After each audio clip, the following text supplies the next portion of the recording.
Hello, good day to you. Hope everybody's not inside watching this at all, but is outside enjoying this phenomenal weather that we are having. Had a couple of walks today. It was a wonderful thing.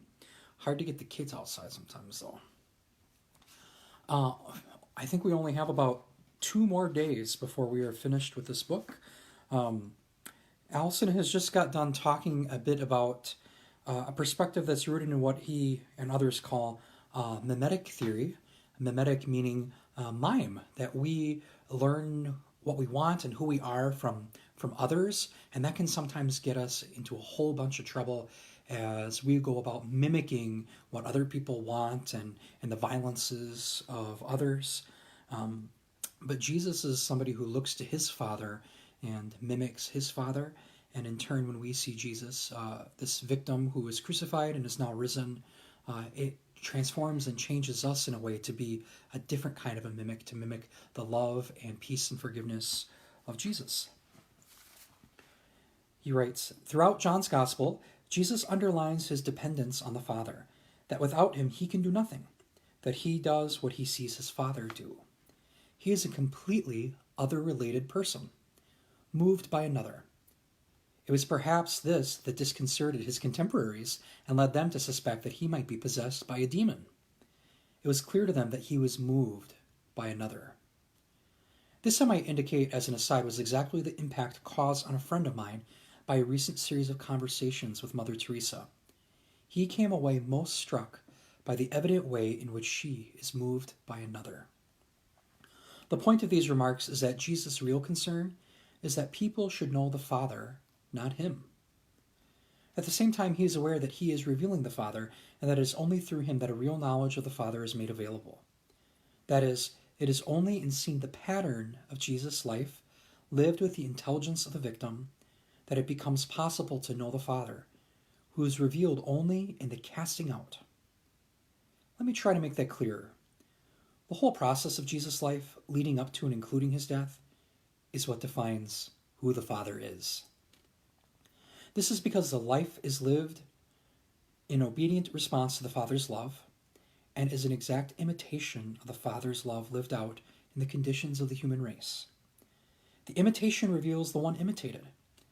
It was Jesus' life and death that made possible the human discovery of who the Father really is.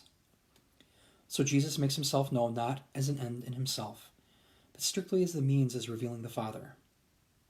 His famous response to Philip in John 14 says exactly this: I am the way, the truth, and the life.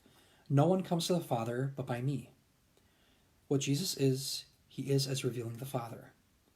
Later on, this is made clearer still when Jesus says, and this is eternal life, that they know the only true God and Jesus Christ whom thou hast sent.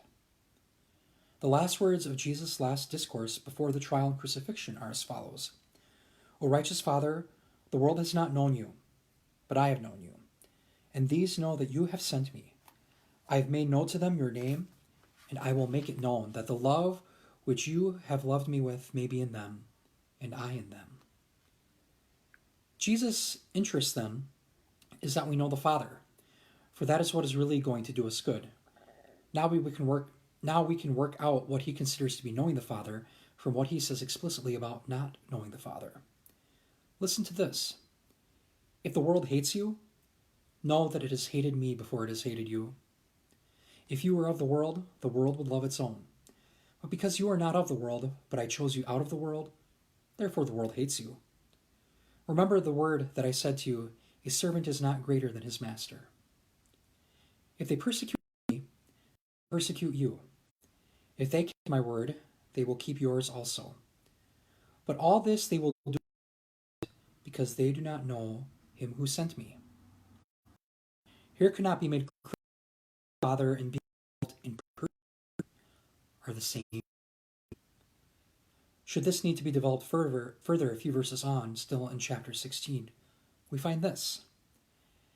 They will put you out of the synagogues. Indeed, the hour is coming when whoever kills you will think he is offering a service to God. And they will do this because they have not known the Father nor me. Once again, not knowing the Father is the same thing as being involved in casting out and in persecuting. even when this is apparently done in the service of God.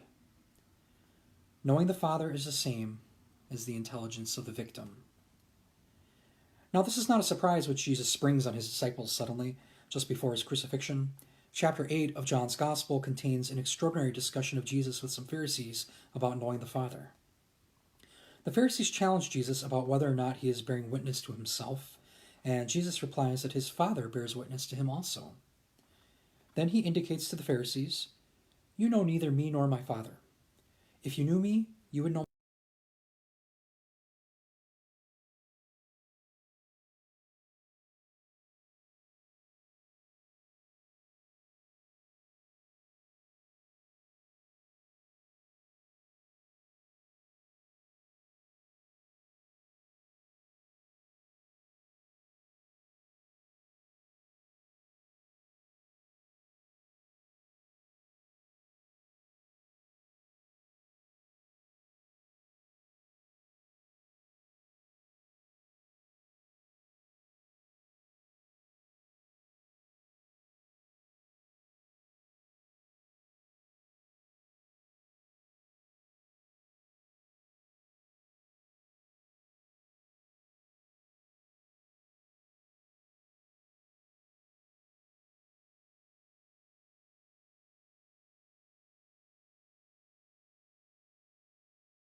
Knowledge of Jesus without an awareness of Jesus as having been sent in the intelligence of the victim, giving himself freely so as to enable us to be set free from our patterns of relating based on violence.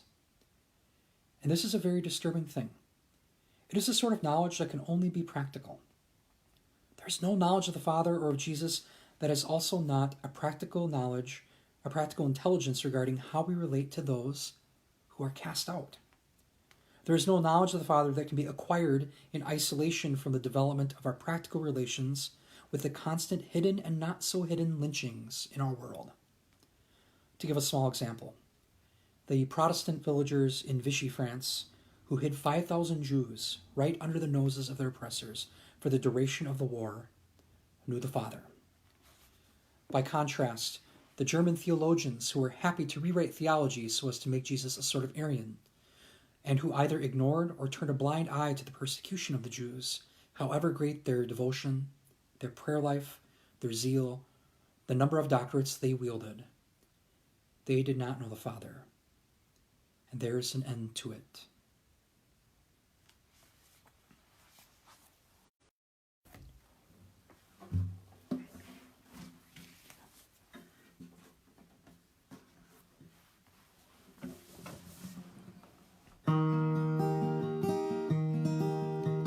This joyful Easter tide, away with sin and sorrow.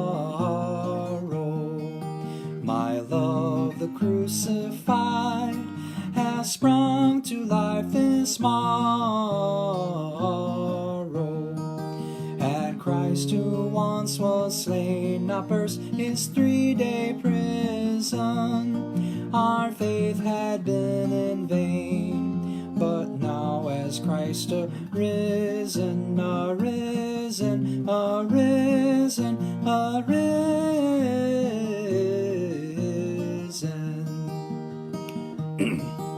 my flesh in hope shall rest, and for a season slumber, till trump from east to west shall wake the dead in number. Had Christ, who once was slain, now burst his 3-day prison, our faith had been in vain, but now as Christ arisen, arisen, arisen, arisen,